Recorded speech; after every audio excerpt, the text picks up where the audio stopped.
Hello and welcome to Advertisers Watching Ads. My name is Tom Ollerton. I'm the founder of Automated Creative, and this is a weekly show where brands watch other brands' ads and discuss what's good and bad about them. Our ad was chosen this week by the team at Contagious, so please go and check those guys out after the show. But before we get to this week's ad, let's meet this week's guests. Hi, my name is Euan. I'm the head of digital and content at Virgin Red. Hi, my name is Ayeza Sumsam, and I look after Dettol Personal Wash as a Categoy Lead, and I work for Reckitt, Pakistan. Thank you so much for joining us. Right, let's get to this week's ads.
So, Ayeza, what was your reaction when you saw that ad? The ad was very, very true to its brand personality. What we spoke about in terms of, the diesel style or the diesel values that we talk about, in terms of pride, in terms of freedom, in terms of having that, letting go of that fear of prejudice. So this is exactly what the brand stood for. This is exactly what was communicated and reflected in the ad as well. This is exactly what the brand owners also feel. So I think all in all, it was a very, very powerful ad. Yes, the first few seconds or the first minute was a little confusing, but then at the end, you see such a colorful, surprising twist to it. It's very refreshing. Definitely from a brand point of view, it sort of shows how, I guess, forward thinking that Diesel is as a brand in terms of supporting trans people and sort of trying to tell their story in an authentic way. It wasn't negative in any way. There wasn't everything was positive about everyone just accepting this person for who they are, which I thought was incredibly bold. And I think Diesel is part of that brand as well. The twist at the end, I originally really liked it. Now I'm not quite sure what I think about it. It almost feels a little bit like do you have to transition? Like, did the character want to be a nun? And so this whole thing, it was almost like, I didn't know if it made it was it just, I don't know, this person wanted to transition from male to female, but they also want to be a nun. I think it is peppered. There are sort of religious motifs peppered throughout the ad. So you do get that impression that it's something so they actually have two things that they want to achieve. Now, I don't know if they were subtly implying that if you want to be a nun and you're a male, that you have to transition in order to be a nun. Like why? So it was like, is it just you want two things, or it was just that weird thing, but I might be overthinking it. I don't know. So I get you there, Euan, because, that was initially my reaction as well, because when she was transitioning from being a male to a female, I thought, that was for some other reason, or she had a love interest. But then at the end, when you see her knocking on the nunnery and, you see that cross at the background, and that's where the actual shock kind of comes in that, oh, you know what, this is not what we were expecting. So I think this was a very shocking twist, but a very impactful and a very relevant one. Ayeza, would you have Was it so good that you had to watch it all the way through? Or do you think there might be millions and millions of impressions that have showed like essentially a guy taking some pills and having a good time? Okay, so from a marketer's point of view, yes, I would watch the ad again just to absorb what exactly is the story about and what exactly is the strategy. But from like a pure consumer's point of view, Tom, I think when they're missing the mark, because when she signs, if you look at it, when she signs that female or when she takes that female, so that mark is like 1 minute 27 seconds. That's 80% of that entire film. It's a 2-minute film. You can just call it like a short film instead of an ad.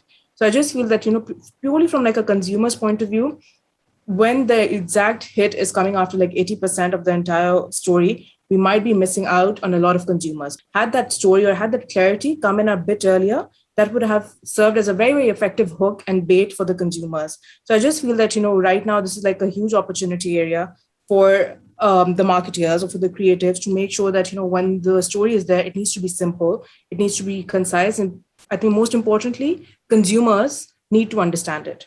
From marketeers' lens, it's a completely different story. But from like a pure consumer's end, you need to make it much more simpler to comprehend. In terms of the length, I wasn't worried about the length because I believe if it's good content, you'll stick around for it.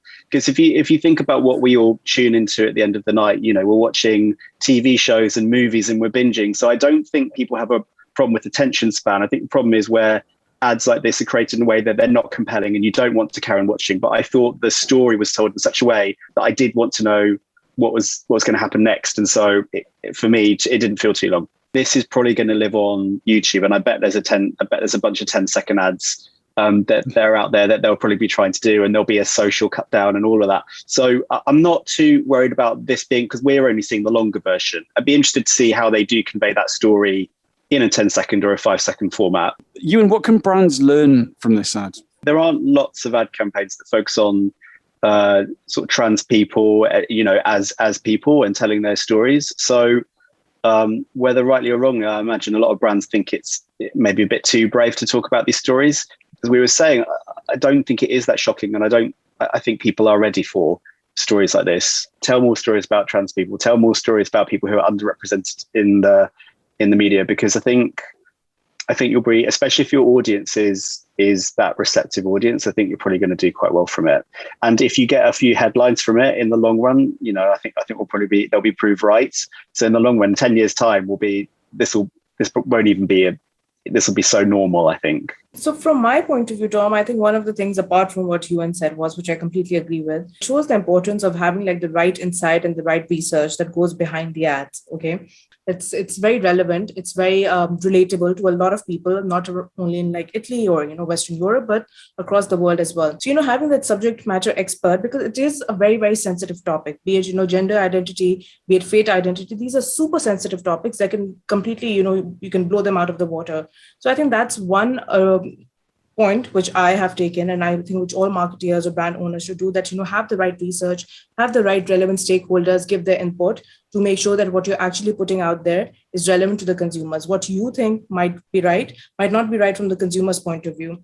The other thing which I would, I think, tell everybody is to make sure that you stay true to the classics of the brand. So I think this is like one of the most successful factors. You have the right research, you have the right actionable insights, and then you back it up and you make sure that the core of the brand is there in the creative or in the piece. And I think that's like a recipe for success. And another thing, which is very interesting is that the protagonist, Francesca, she herself is an LGBT activist. So I think that also a lot of people could relate well to it, that, okay, this is something which she also believes in. So I think that was also a very, very interesting factor when it came to this ad.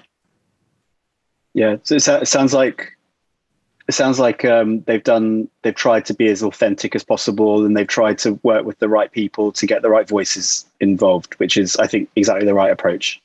Exactly. Right message, right time, right audience. And that's like the hitting strategy. Yeah. So we're at the end of the show now. So what I'm going to do is get you to vote for how good this ad was using the fingers on your hands. So for votes out of 5, 3, 2, 1, go. Yeah. A 4 and a 4. That is a high scoring ad for advertisers watching ads. Ayeza, Euan, thank you so much.